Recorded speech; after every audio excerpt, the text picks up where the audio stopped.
Since 1992, Genesis House has been helping real people heal from addiction on their private recovery campus in beautiful Palm Beach County, Florida. Their family-owned program is accredited by the Joint Commission and offers detox and dual diagnosis treatment in a comfortable and confidential setting. At Genesis House, they focus on treating the underlying causes of addiction. Their comprehensive approach includes psychiatric care, individual and small group therapy, trauma healing techniques, and holistic care including yoga, massage, and animal-assisted therapy. After treatment, their clients enjoy the lifelong support of a nationwide network of Genesis House alumni. Call Genesis House today at 1-800-737-0933 to speak with someone who understands. Visit them on the web at www.genesishouse.net. It's time to start your journey to a long and successful recovery.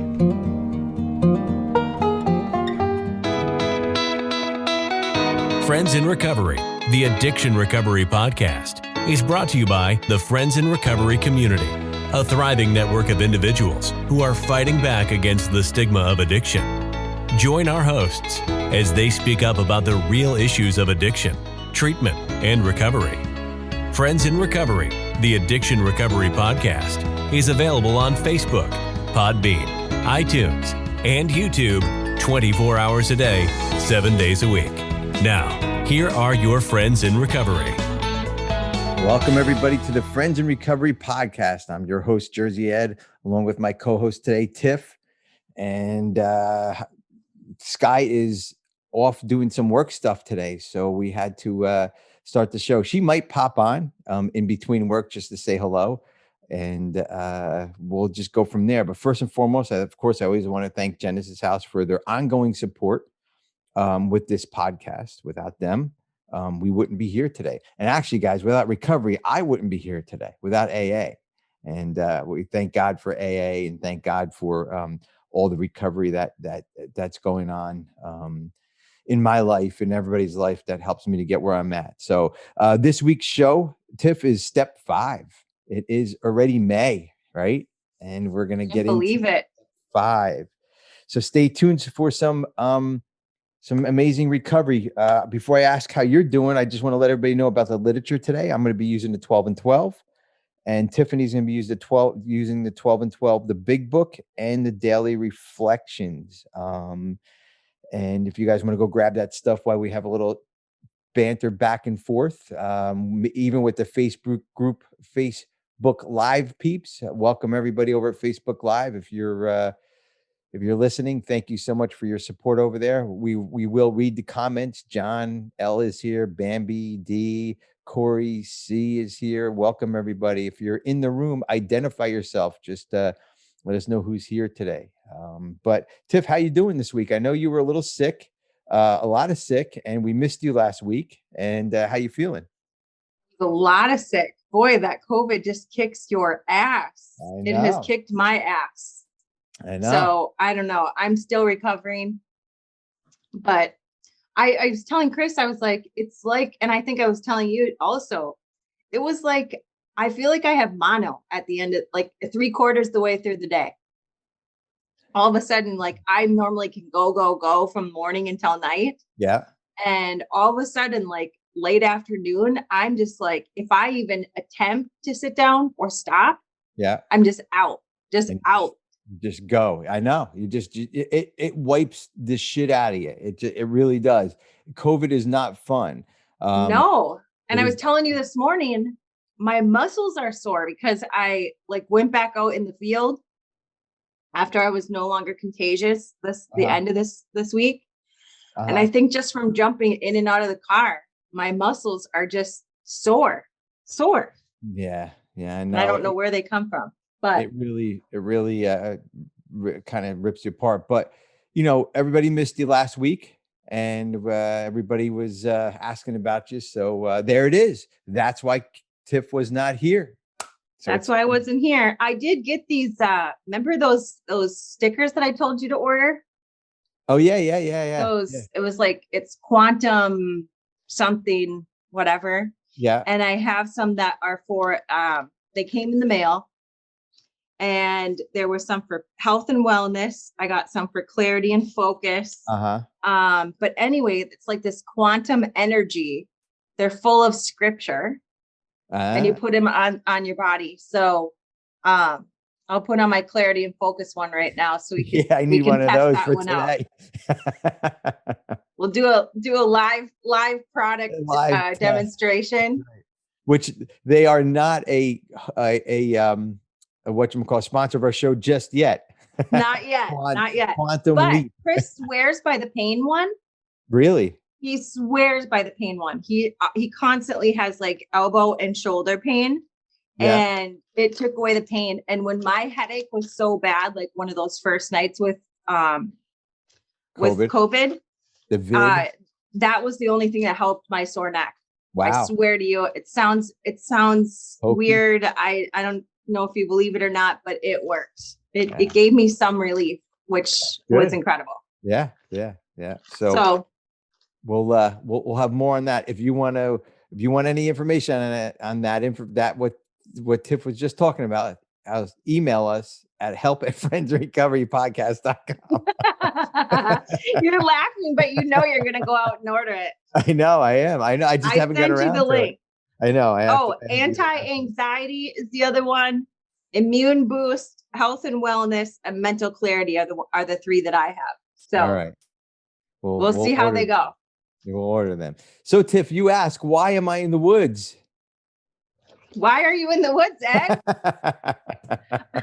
Good question, Tiff. Anyways, this is why we need Skylar. Exactly. Where are you, Sky? Anyways, we were supposed to go camping this weekend, and due to a couple things that happened, we canceled our trip. And one thing led to another, and we ended up just canceling. We couldn't have a fire, number one, because it's dry out here in Jersey, and there's a state ban on it. And sitting in a 35-40 degree weather without a fire, it's not fun. So yeah, it's not the same. Yeah. And then we come to find out that somebody who was going ended up getting COVID anyways. So we probably all came down with COVID. So things happen for a reason, right? I mean, things happen for a reason. Yeah. We didn't find this out till later in the day, but so that's why I'm in the campground today. But I was going to actually broadcast live from the campground when we were there, and that would have been cool. I know, it'd been fun. It probably would have sounded like shit, but that's okay. So anyway, so now everybody got their literature. They know our lives. And the shit we do that's boring. I want to give a couple of sober shout outs. Of course, the Sober Pod. That's like an ongoing sober shout out. We love Carl and Chelsea. I haven't been running, guys, because my diverticulitis has been kicking up, and I've been taking some antibiotics, and the doctor said do not run. I've been shared this on a couple of meetings. I'm out of kilter. Right? Is that the right word? Yeah, I don't know. That's an old person word. I don't know. But I haven't ran in almost 10 days because of the antibiotics. He said he didn't want me running or any strenuous exercise at all. And I always listen to Sober Pod, Tiff, on my runs. Always. It's just like, it's there. Sober Pod. And I miss Carl. And Carl and I haven't been. Him and I usually talk once or twice a week, but I just been busy with a whole bunch of stuff, and I have to reach out to Carl. So you guys want to go listen to Sober Pod? They're a great podcast. Give a listen. And all my camping peeps, everybody over at camping who we're supposed to be camping with, I miss you guys, and we'll get another one going. And that was a Friends in Recovery adventure. So we'll post the next one. Maybe we can get 20 people going this week. So any sober shout outs for you, Tiff? I don't have any sober shout outs this week. That's okay. Like Sky's like big department. Sky is sober shout out queen. I am like failing at her sober shout outs this week. So exactly. But if you do have a sober shout out, guys, please pick up that computer and write us an email at help@friends. And don't pick up the computer especially if it's desktop. You might drop it.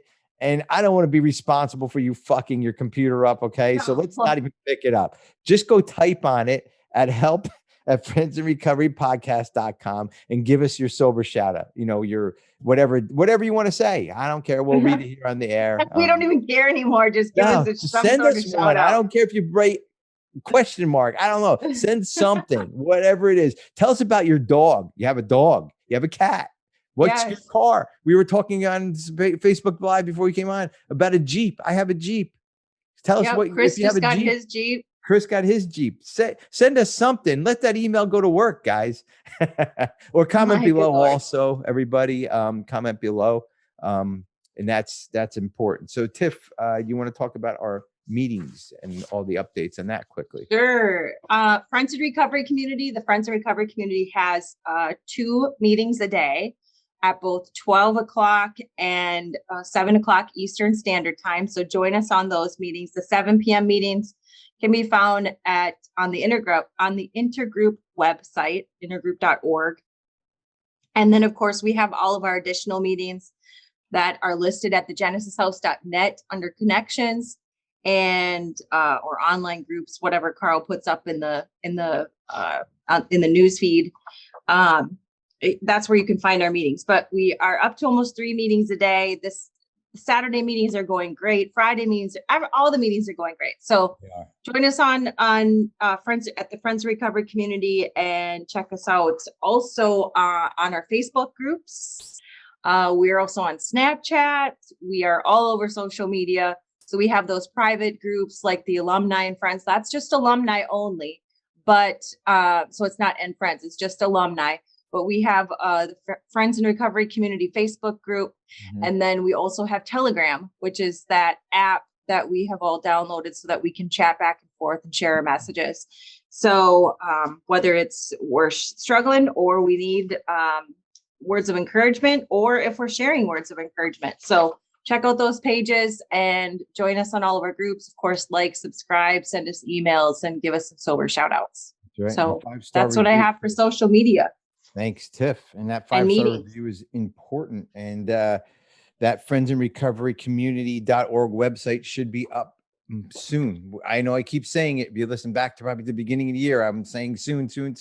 But I'm in touch with the web designer, and it's getting along.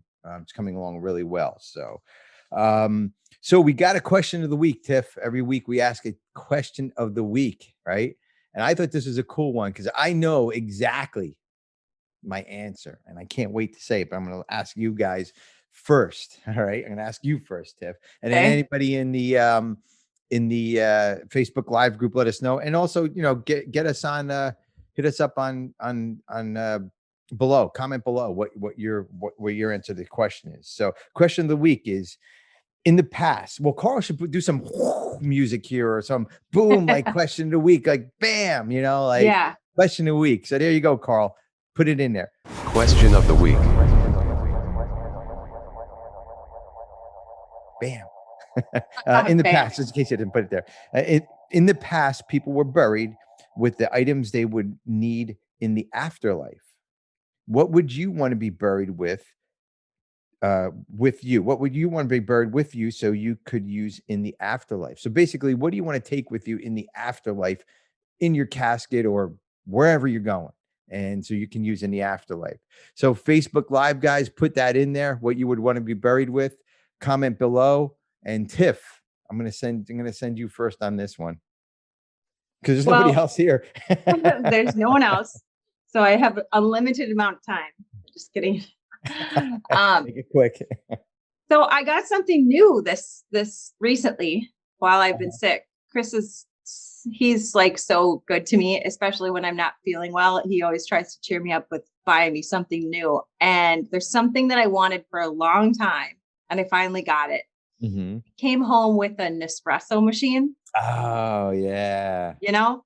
And oh my gosh. So I joined the coffee club, and it's the coolest thing, that Nespresso machine. Like, I can make any size espresso or all the way up to 14-ounce cups of coffee. 14.4. It's like a spaceship. The spaceship in there. Do you have one? I got 2. Oh my gosh. I'm an addict. What do you want? I got 2. Gosh, we have we've always had the Keurig, and we go through the Keurigs, and we're really into coffee. I have a whole coffee bar set up in the house. So this was like the last missing piece of equipment. But everybody in the house is obsessed with this Nespresso machine. And now it's like Yes. the new thing that I'm taking with me. Let me tell you, when you put that in Nespresso, and Nespresso is no sponsor of our show either, but they could be if they No. want. Yes. But when you turn that Nespresso machine on, it smells the whole house up. Oh, It's an amazing cup of coffee. It really is. It's just crazy. So yeah. and I like that they're recycled. Yeah. Not that I know most K cups are recyclable now, but it like throws the pod right into the recycle bin. Yep. We got the big one, Yeah. the new one, the Virtuo, whatever. So Yeah, they're the big cups, Yeah. and they each have a barcode, and it like makes this cool noise and smells up the house. And they're recyclable. You send them into this, you put them in a bag, and they come with a postage paid sticker. You send it on, and oh my gosh, we have coffee coming out of our ears. Yes. And you are right by the Mall of America, and they have a Nespresso store there. So oh yes, when I'm out there, I'm always in the Nespresso store. So Nespresso, it's a way of life. Thank you very much. So I'm bringing my Nespresso machine with me. All right, you bring your Nespresso machine with you. I am not that far advanced to figure out how I can get an espresso machine with me. So I'm going to make it easy. I like easy things, right? So everybody knows I'm a runner here, and everybody knows what I do. So I want to be buried or cremated or whatever you guys do with my body when I'm done. I don't care. It doesn't matter. Do whatever the fuck you want with me, because I won't know. And if I will know, then I'll haunt your asses for life. So, but anyways, the only thing I ask is bury me in my running clothes. I want my favorite running shirt, my favorite running shoes and shorts. That's how I want to be buried, because I want to go running in heaven. I enjoy running. And I'm guessing I hope I'm going to heaven. I know I am. But that's what I want. Because it just, I think this is a good question of things that can make you happy. And I hope there's sobriety in the afterlife also. That'd be great. I'd love to take my sobriety with me. Of course, that's first and foremost. But, this is things that, we just kind of want to just think about, and that's why we ask these questions of the week. So for everybody in Facebook Live, if you guys are listening, what is some of your favorite stuff that you want to take with you? Do you have a special store that your running clothes come from? Because I know that you and I and Stacy are impartial to a specific store that we like things from. But do your running clothes come from there? No, they don't. Not from the LU place. No, no, definitely not. Some of my other stuff, like a jacket I wear once in a while and stuff like that. But I'm a Nike guy. I like my Nike clothes. They fit me the best. But I am my shoes, I go from Hoka's to, Hoka's are these really thick soled shoes that really cushion your step. And then I've been running them a long time, but Munzo's I just started running in about 2 years ago, and I ran a ultra marathon in them. I'm going to run a half a marathon in 2 weeks in them. So they're my go-to shoes for now. So, and so that's what I want. It's simple, but it's expensive. The running thing is expensive. With the Nespresso, you just buy the thing once. With running shoes, every 3 months, I got to recycle running shoes. So bury me with like 3 pairs, right? Bury me with 3 pairs. Because if I run out of them in heaven, I'm going to have to come down and get them from a store. Yeah, get some more. Yeah, exactly. So anyways, let us know what you guys would bring with you in your afterlife. And today, now here's the time we've all been waiting for, and not me, because I had to put all this stuff together half-ass. And just to let you guys know, this is not easy talking like an hour about a specific step, let alone 4 weeks out of the month. And I think we do a pretty damn good job. I'll be honest with you. I think we do. I know we veer off the subjects once in a while, but we have to, because how much shit can you talk about a step at once, So that's why we fill all this in at the beginning. But step 5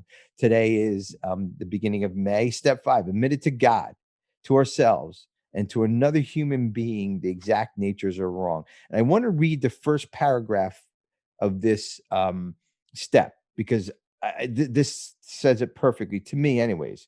how Bill wrote it. All of AA's 12 steps ask us to go contrary to our natural desires.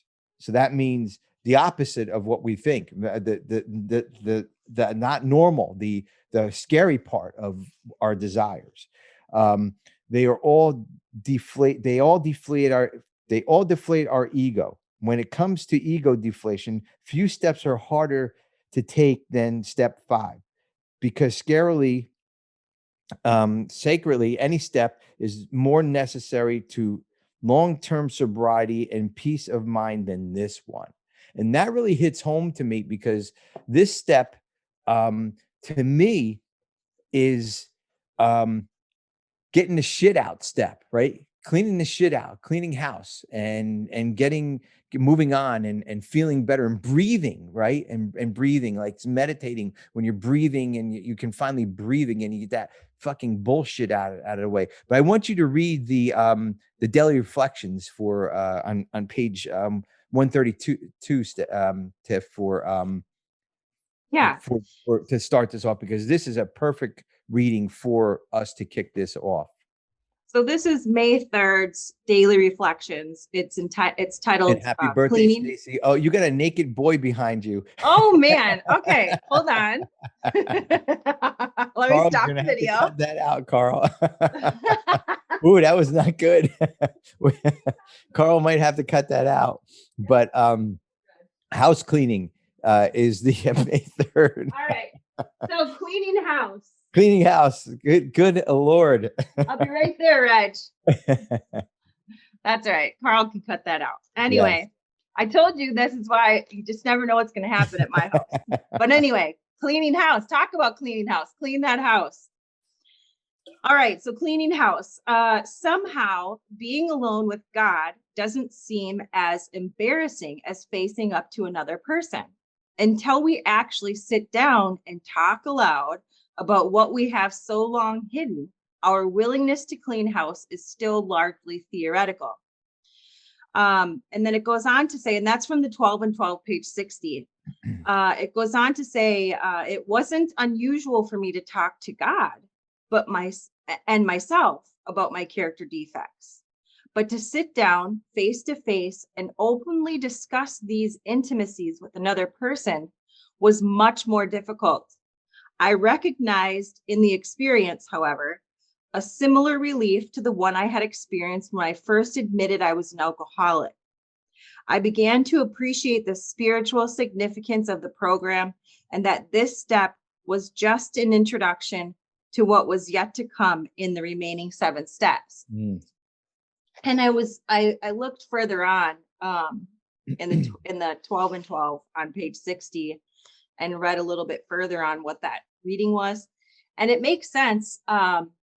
Yeah, I mean, I already feel like, well, God already knows what I've done. I've come to terms with that. I've accepted him in my life, and so for me, when I actually had to sit face to face with a human being and actually talk about those character defects in that last column that I did of step 4, I no longer could run from my excuses. I no longer could, I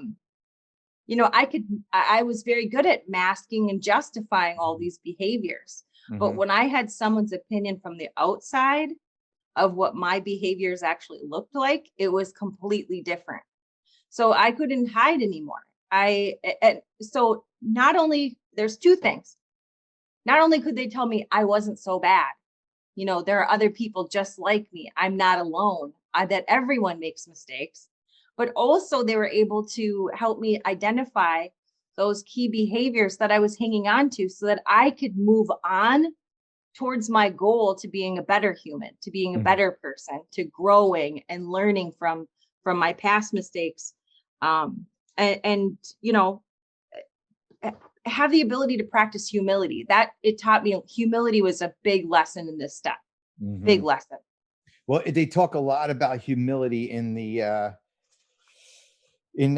one of the pages here, that it's this is a huge step in humility, is just stating what you've done wrong or what your part was in holding on to all this crap in your life, and again, like you said, it's like cleaning house, like getting rid of all this stuff out of your house. You got a fresh, brand new house, you're spring cleaning, you're getting things out. It feels so good, that you get it all Yes. out. But on the other hand, it's tough. I like how this reading said, we admitted to God, myself, and myself about my character defects, but sitting down face to face, openly discussing these intimate things with another person, that was the tough part. Because first of all, I ain't wrong. Well, I think I'm not wrong, right? That's the ego, like ego, right? We opened the show with ego. And then you have to get over that ego. I remember, and this equates way back all those years ago when I was sober, is that I remember telling my mom and dad, or my ex-wife, or whoever it was, that I'm going into treatment. And that was a huge ego deflator. I'm like, oh my God, here it is. Holy shit, my life is over and you people are gonna hate me. But that was the opposite. That was like, because that was the ego, like, this is who I am. I'm that drinker, I'm that drugger, I'm that person that causes all these problems. I am known for that, right? But no, people didn't like that. And it was the opposite. People loved that I went to treatment. People loved Yes. that I was getting sober, right? So there's the first ego deflation immediately when we admit when I admit I'm an alcoholic or an addict, that is the first ego deflation. And then this really gets into step 5, obviously, is you have to be ready for this. You really got to be ready to sit down and do this, because you can't do this step 4 and 5 half-ass. Because if you leave something out, some people say, well, leave some of the little stuff out. I say put everything in, write it all down in step 4.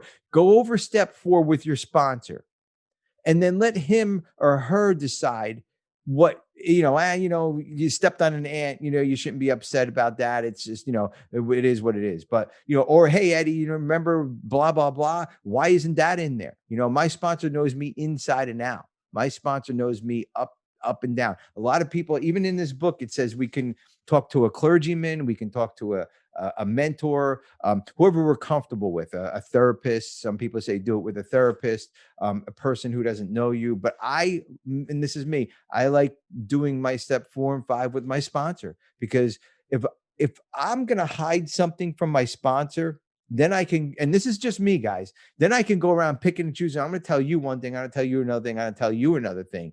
And then I'll isolate and say, hey, and I can hide those problems, so I'm going to talk to Tiffany about this. I'm going to talk but I don't have to talk to anybody about in between shit. Right. So if I can go to one person and tell him everything or her everything, to me, it's much easier, and it's much more, satisfying, or much more, it's done and over with, because I Definitely don't more thorough. more thorough. Yes. It's more thorough. It's and that's what the book says that we're supposed to do, is to be honest and thorough from the very start. Mm-hmm. And I agree with you, Ed. If you're upset about stepping on an ant, write down that you're upset about stepping on an ant, because if you are not doing that thoroughness, how can you develop or recognize patterns? Yeah. Not exactly. all of us have made as many or done as many things as others. And so if you want to truly analyze a pattern and figuring out what's going on with your life, then be honest and thorough from the very start, and if things bothered you, get them out. They're all I talked with Scott, our coworker Scott, recently on brain spotting, and how all these images make spots on our brain. And in order to bring them up to the front and process these spots on our brain, we have to talk about them instead of just push them aside and keep pushing them aside. But I like to, looking at the pattern, having somebody look at it from an objective point of view, and having one person do that. There's some different schools of thought. I mean, obviously, if you have done things that are illegal or are going to get you into trouble, you want to be a little bit more wise on who you're doing this part of your fifth step with. Mm-hmm. But that's, again, assessed on a case by case basis. I don't like focusing on the exception. On page 56 of the 12 and 12, in this the middle paragraph, it says, even AA old timers sober for years often pay dearly for skimping this step. They will tell how they tried to carry the load alone, how much they suffered of irritability, anxiety, remorse, and depression, and how unconsciously seeking relief, they would sometimes accuse their best friends of the very character defects they themselves were trying to conceal. So it says all over that we should be honest and thorough from the start and do this. Don't skimp on this step, because this is a step that some people do think that they can skimp on, because the one we've done previously, the 4th step, was so huge. It seemed like this big, huge deal. But really, step 5, when we really have humility and get honest with another human being, takes a lot of courage. And there's so much relief afterwards. Well, that's the ego part, though, that we don't want to tell. And it might be a little bit of ego, and that might be holding you back. And I have this underlined and highlighted too. Even old timers, it says here, that they skimp on this step, and it causes anxiety, depression, remorse, irritability. If you have some of that in your life, the irritability, the depression, the remorse, look into your step 4 and 5 and see what you were honest about, what you weren't honest about, what was kind of going on in your life then and there. Again, right at the beginning, I think it's a perfect paragraph that says all these steps are ego deflating, but especially 5, and this disease is about our ego. This whole disease is about our ego. It's like, you can't tell me to stop drinking. You can't tell me to do this. You can't tell me to do that. I don't want to fit into society. I want to be society. That's what I was when I was drinking. I want people to come to me for the answers. I want to know everything. I want to be that guy. Well, I'm not that guy. And it's okay. That's the ego deflating, and it's okay. I'm okay that I don't know everything. I'm okay that when I come on here, that step 5 is kind of puzzling to me. What am I going to talk about for the next, hour that on the show? But we will find something to talk about, because we dig deep and we really figure it out. You and right? Yeah, exactly. But that's the ego part. That's the ego driven part of me. And that's not my sobriety. That's the disease just waiting for me to kind of come around. So if you leave anything out of step 4 and 5, especially, step 5, when you're going to talk this out, I also like how it says, we talk to God and we talk to ourselves. That's easy. God, we know God's going to forgive us. God knows our deepest, darkest secrets. I don't care even if, the God of your understanding, my God, I should say. But whatever you call it, the universe knows our deepest, darkest secrets. And so do we. But we got to get to another human being. There's therapy happens for a reason. Talk. And just when we come on here, Tiff, when I talk things out, Skylar and I were talking about this last week on the podcast. I was in such a fucking shitty ass mood, right? I was like, fuck, it's done. I don't want to be on this podcast. Tradition 4, I don't even know what the fuck I'm going to talk about Tradition 4. I was just in a pissed off mood. I got off of the meeting. Everybody in Facebook Live was great. It was just a great meeting. I was good for the rest of the week. My morning dance the next morning, I was jumping around like a maniac. I had put 3 morning dance songs on. So that's what this does. When I deflate my ego, I feel fucking better. I feel better. It's a very good point. As alcohol, that's our disease talking. We get this depression, this anxiety, that loneliness, that isolation, right? Or even that I'm carrying this alone, or I have to do this, or we always got to make this happen, or all these things that we need to do. But this step gets rid of that isolation. Gets rid of that loneliness.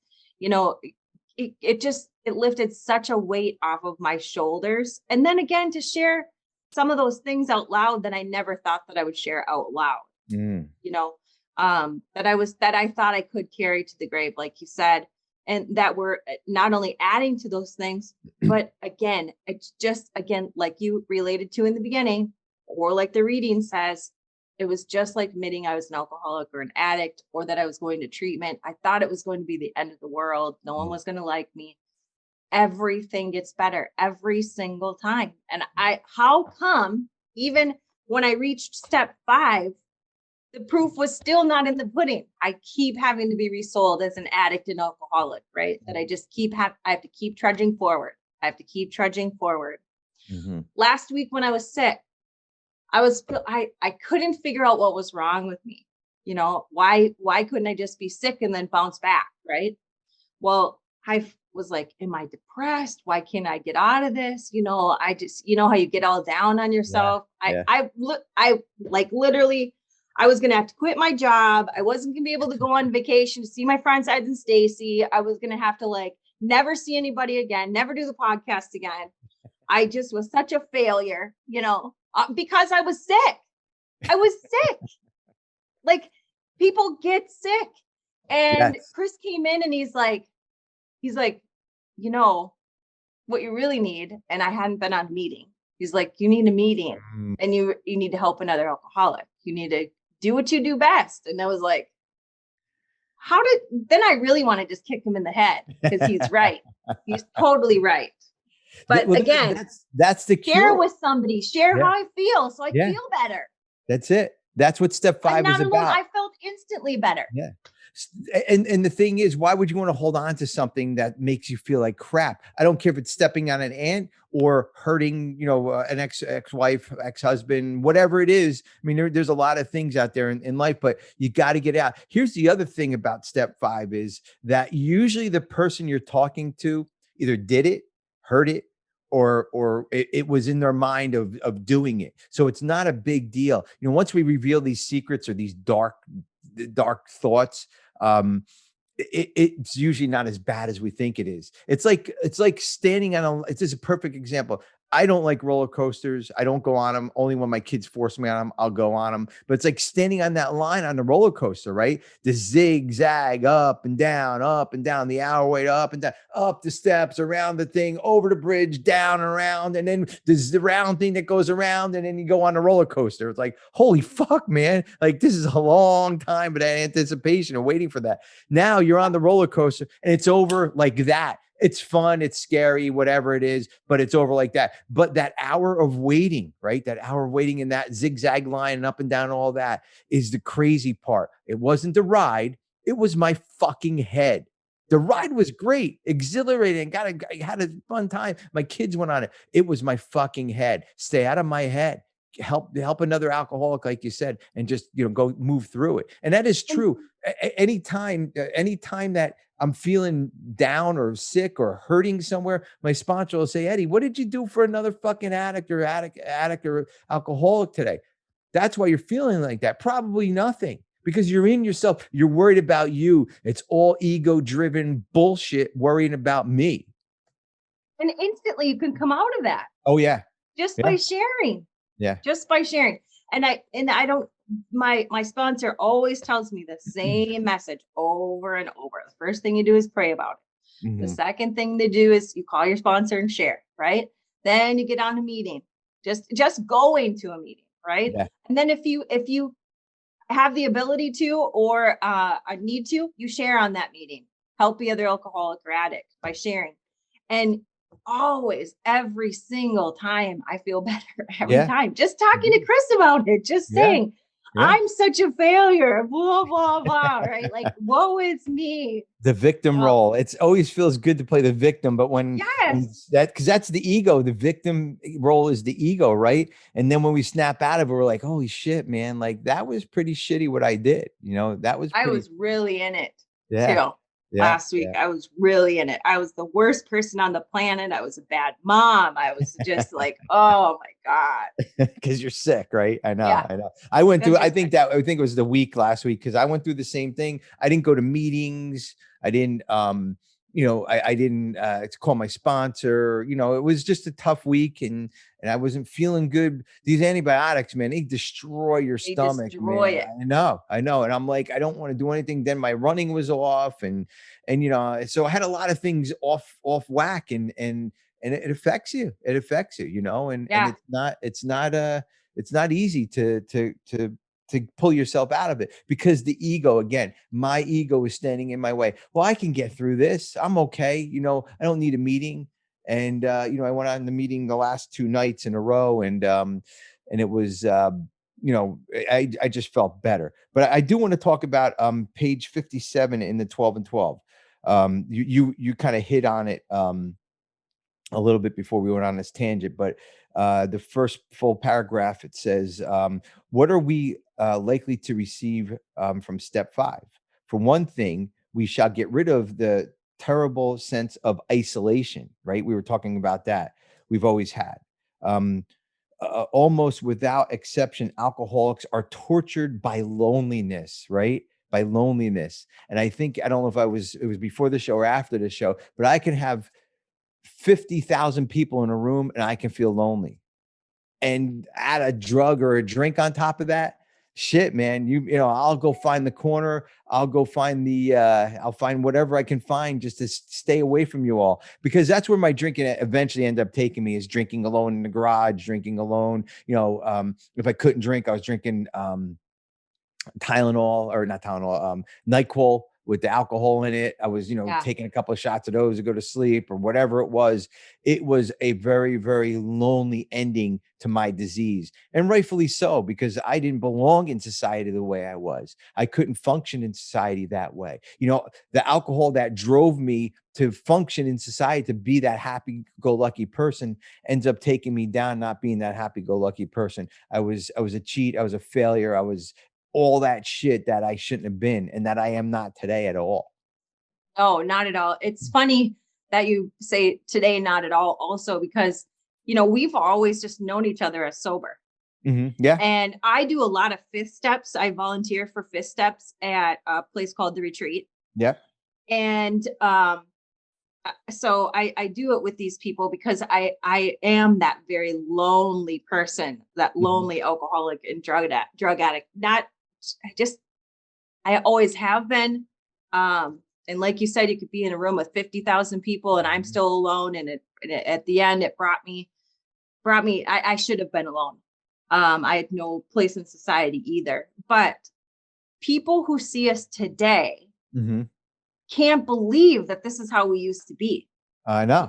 When we are on the loved ones meeting, people are looking at Chris and I like, it's like they don't believe us, and I'm looking at them going, shit, your problems weren't even half as big as what ours were, right? Yeah. But they're looking at us like they don't know what problems are. We're all looking at each other the same way.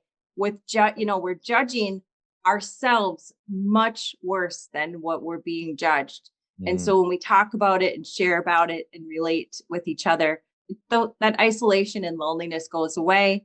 And I love doing these fifth steps with these girls, these women, because they're able to identify patterns, move on to a more successful, healthier recovery. And it, like I said, it helps me more than it's helping them. Of course. Yeah. By me reaching out and letting them know that the things that they're doing or have done, so many people have done it. And we just talked last week. I went and talked about the inventories with the ladies at the retreat.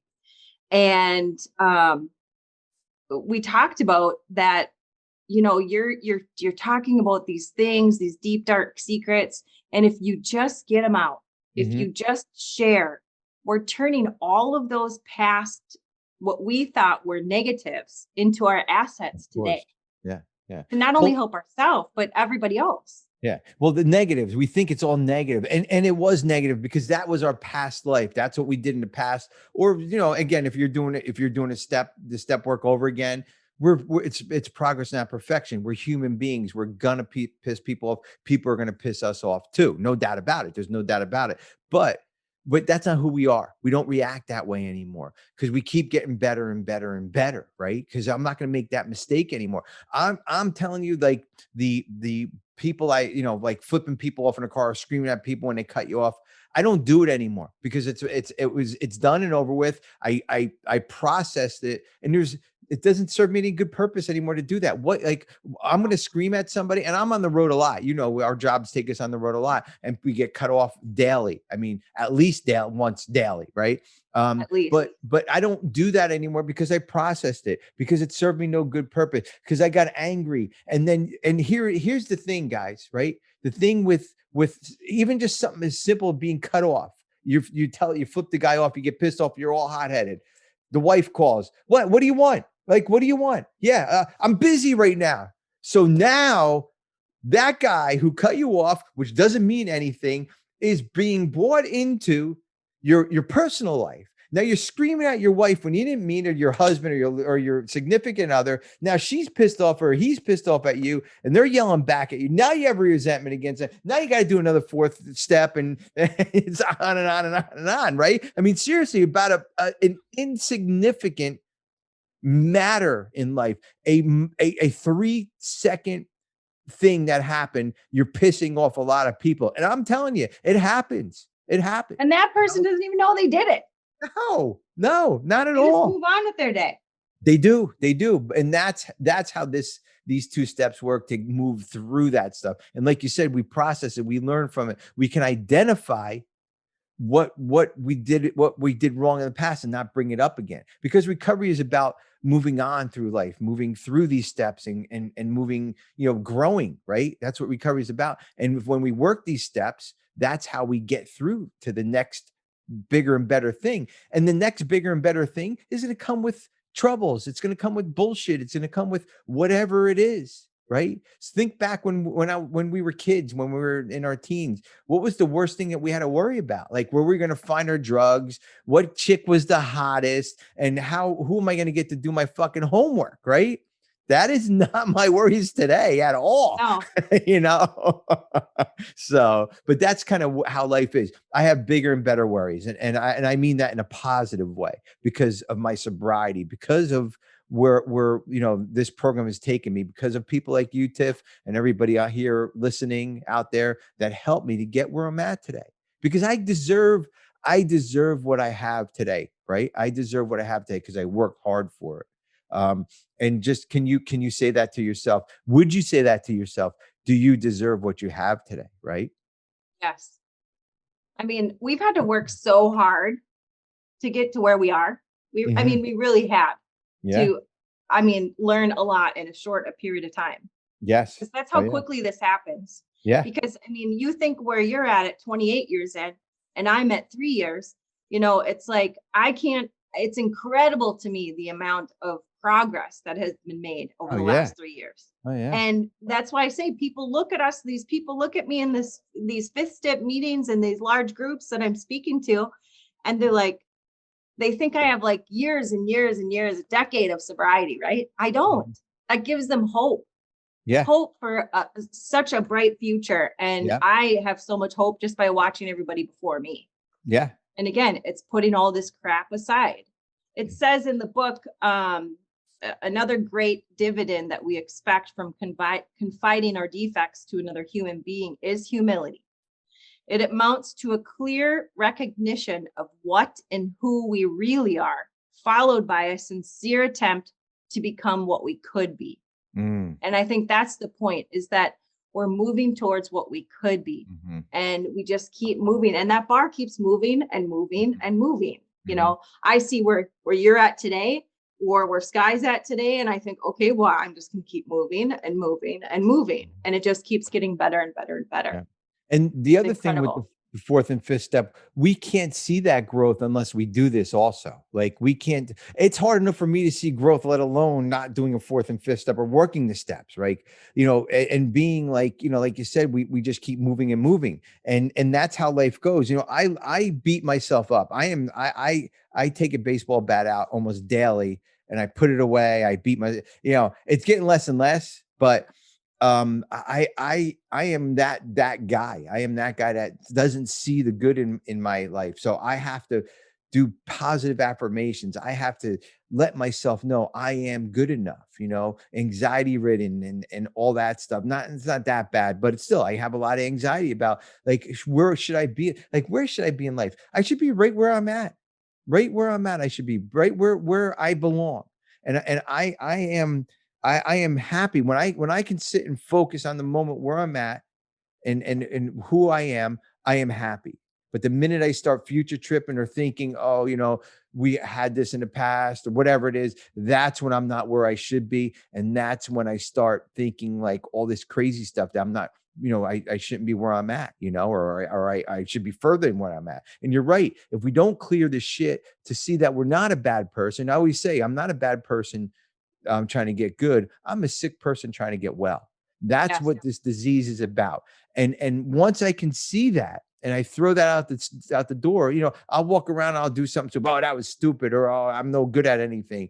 That's bullshit. That is my ego. Again, step 5, ego. It says right at the beginning, the first paragraph, pull out your 12 and 12, guys. It tells us it's an ego driven disease. Right at step 5, right? The first paragraph. I mean, we shouldn't even go any further than step 5. Well, the answer is further down, further through the step and doing the step and, along with step 4. But if I can understand how I can deflate my ego, again, that victim role, I'm no good at this, or, oh, feel sorry for me, bullshit routine that I go through once in a while. If I can deflate that ego and just move on, I can see how good I am. And I do see how good I am. Well, and it's also, I like seeing, I used to get caught and up in all this stuff and I would be stuck in it forever, Yeah. And now, because we're blessed to have this friends in recovery community. Absolutely. Because we have this community of people, especially that's, again, like all those resources like Telegram, and these people that we meet are so important because we have people in our life that can pull us out of this stuff when we get inside of our head. Yes. So instead of sitting there for so long with that ego beating ourselves up, I can see now, oh, well, that only lasts, first of all, I didn't have a feeling like that for over a month or 2 months or however long, right? Mhm. Or I came out of it a lot quicker than I normally would have. Yeah. Those are things that are, again, progress, growth. That's what this step is all about. It's a beginning at a growth. Again, talking about the spirituality of this program. And it's not just the sunlight of the spirit with the community, but it's also with our higher power. And it's just much bigger than we are. Yeah. Well, also, Tiff, and I like how you said all that. It's also, and that kind of gets into this piece of everything. It's the beginning of forgiving ourselves and others. Right. It's the beginning of that sunlight of the spirit, letting that in. I like how, that says right here in the step, it's the beginning of letting that sunlight in the spirit in, not having those blinds closed and hiding from everything and everybody. Open those blinds up. That's what this step does. It opens those blinds up. It gets that sunlight into us, and it gets us, as our bodies need vitamin D, we become much more happier and we become much more productive. Same thing with this step. When we forgive ourselves, number 1, forgive ourselves. Number 2, forgive others. That's when that sunlight of spirit, that's when we start growing. That's when, like all those trees in my background here, that's the fake background. I wish it was a real background, but that's how they grow.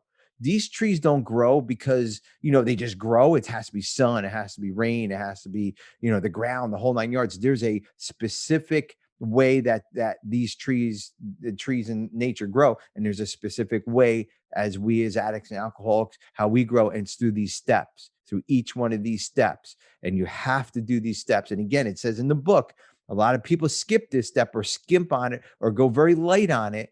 And it's hard to get the rest of the steps, all the 7 steps that are left. Yeah. So it's having that willingness, it's not only to do the step and not skimp on it, like you were just talking about, but being honest. It's our first true, I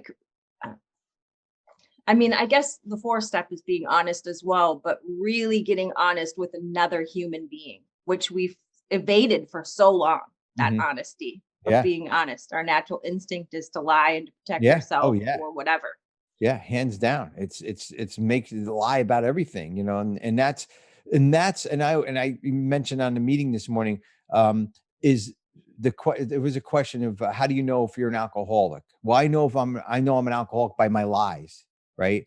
And I know I'm in recovery by all my truths. and that's a difference. Or even to make it even simpler, even bring it down to simple stuff. How do I know I'm an alcoholic? Well, my first thought that comes into my mind. How do I know I'm in recovery?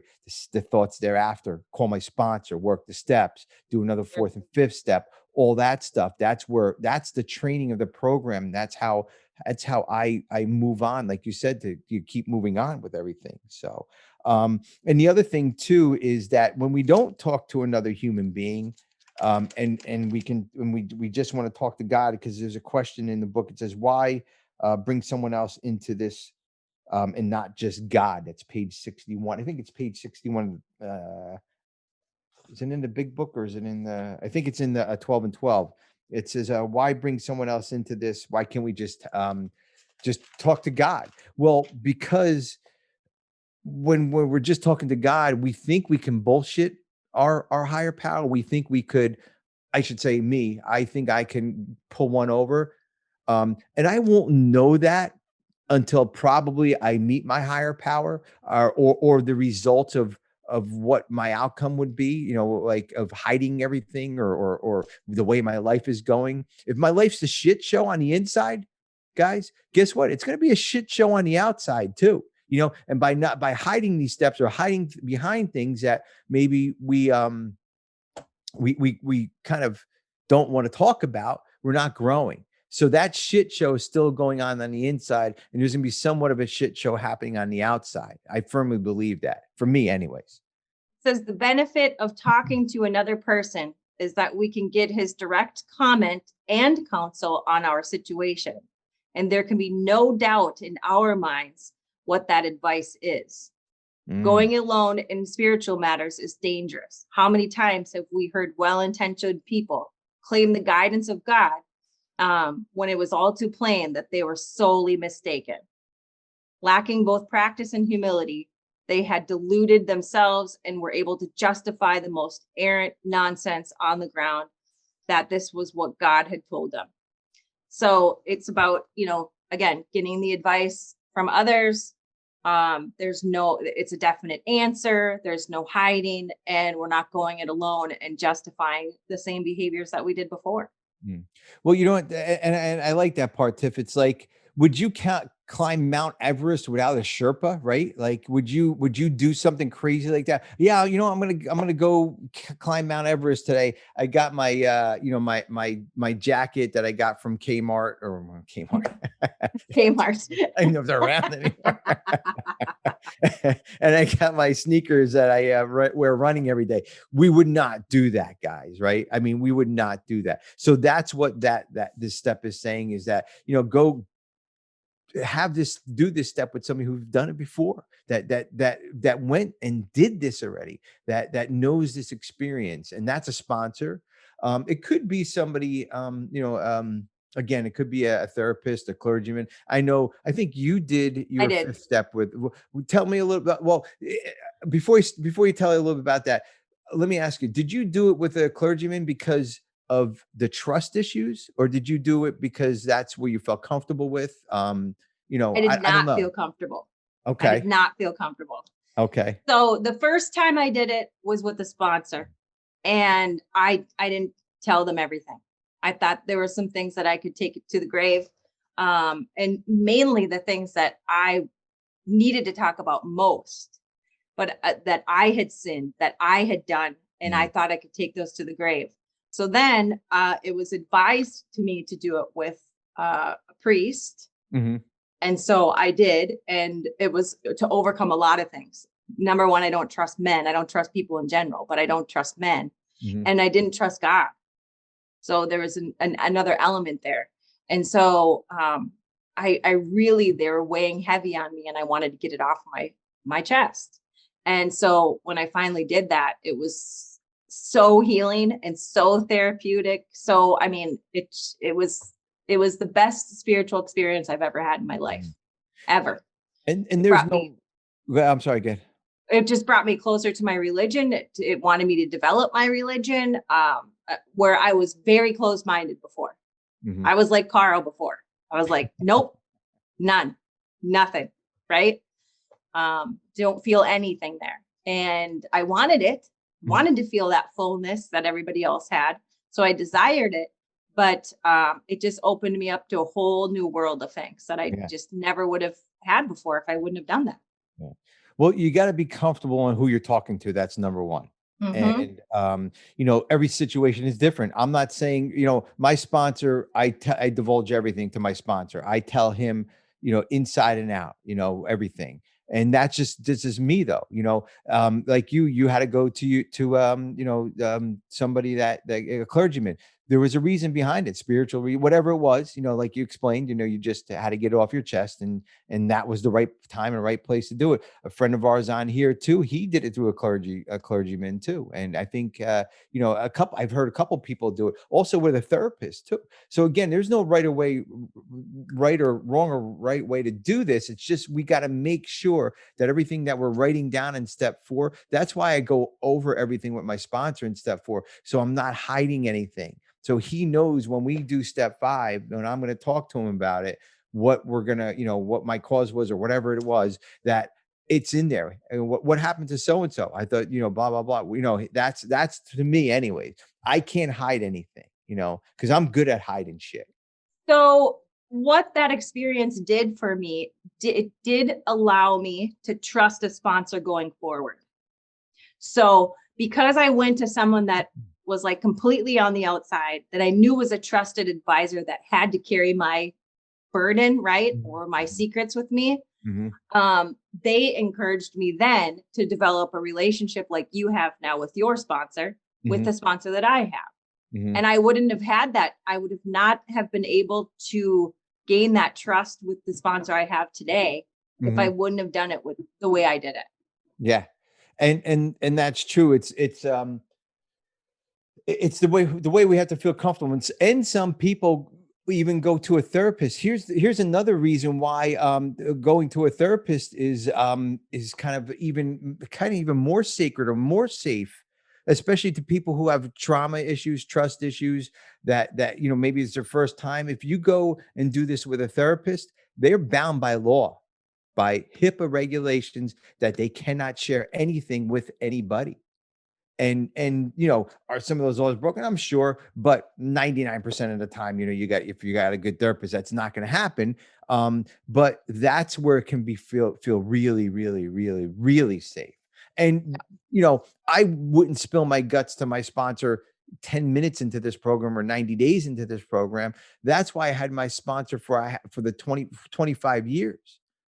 To me, it felt more. It felt, why get rid of him? Like when him and I've been through everything. We used together, we partied together, we womenized together, we did everything together. And this guy has a wealth of knowledge. I'm going to throw him out the door because maybe I don't agree with what he's saying to me. That's not my cup of tea anyways, so I can get through these things with him, and he knows me, and I can't hide anything from him. I'll bring shit up to my sponsor and he'll say, Eddie, 16 years ago, you were talking about blah, blah, blah. I'm like, how the fuck I don't even remember that. How do you remember that? And again, that is just my program. I'm not saying that's the right way or the wrong way. It's just my program, and it's what works for me. It keeps my deep and dark secrets safe with him. And I know I can tell him what I need to tell him and move on and grow. That's what the fucking whole thing is here. We want to grow. I don't want to stay 25 years ago. I don't want to 28 years ago. I don't want to be that person. And today, 28 years later, I don't want to be this person today. I want to be somewhere else and much more advanced 28 years later. Might have a walker to run, but I'm still going to fucking run. I don't care what the fucking doctor says. I am not giving up running, guys. Anyways. Be running in the swimming pool. Running in this? No, I will not be running in this swimming pool. I'll be running on the road like those little old men. I see these guys like just barely getting by. I'm like, oh my God. I'm like, please, is that going to be me one day? So we have a couple of people. Joe just came in. Chris said hi to you, Tiff, a while ago. Oh, I have another naked boy again. Chris, gonna have to cancel that out. Sorry, guys. Joe had asked if I pitched the tent. Yes, Joe, I pitched the tent. No, we're not. Oh my gosh. We are not camping. We are talking about step 5. I am in my house. But if you listen to the beginning of the show, or if you guys like and subscribe and listen to the show again, we were supposed to be on a Friends in Recovery adventure this weekend, and it got canceled due to some fire situations here in New Jersey. So that's why we're not camping. But next week, I will have my normal Oh my gosh. show, my normal background back. But Tiff, this was a good show, Tiff. I know we can keep going on and on and on, but we still have a few more weeks left that we need to kind of go through things. Jeff will be joining us next week. And he will give us a clinical look at this. And this is going to be actually good because this is what Jeff does. He's that guy. He's the guy that helps people get through talk, through therapy. Therapy is talk. Therapy is we get things off of our chest and move on. And that's what this step is about, moving on and getting things off of our chest. You go to your therapist and you always say, oh yeah, I did this or I did that. And that's what Jeff is going to probably talk about next week with us. So, it's kind of looking forward. I always look forward to Jeff's shows. And I know a lot of people on here do. I know Carl loves Jeff. I know. Jeff's a good guy. So, I can smoke a cigar. No, John, I can't smoke. John said I can smoke a cigar where I'm at, but I can't because it's only a virtual background, guys. Sorry, John. But if I could, I would. So I was smoking a cigar yesterday. Before we go, I just want to tell you, I was smoking a cigar yesterday, and this is the bullshit that's in my head, right? This is the bullshit that's in my head. My stomach's not feeling good. I have to eat bland foods. I can't eat chicken wings or, all that stuff. Anyways, I was sitting outside with a friend smoking a cigar, and I guess I haven't had a cigar in a while, and I guess I was hungry. And I started getting like this anxiety of, oh my God, my stomach hurts. Oh my God. I had to come in and lay down. I turned the heat up. Then I'm thinking like, oh my God, I have a fever. The fever means my diverticulitis, it's going to explode. I'm going to have to go back. And it got so out of control. Right? Because I was in my own head. So I went on a 7 o'clock meeting, Rob's meeting, and it all went away. I swear to you, that pain and those thoughts are all gone today because of conversing with other human beings, helping other human beings, and that's how life is. So any closing arguments, Tiff? No closing arguments. I will tell you, I am going to have lunch with Chris Edgerton of St. Paul Sober Living, hey, SPSL. Next, what is it? I said, hey, Did Chris. I say it wrong? Yeah, SPSL. Yeah, SPSL. So we'll be at your favorite chicken wing place next week.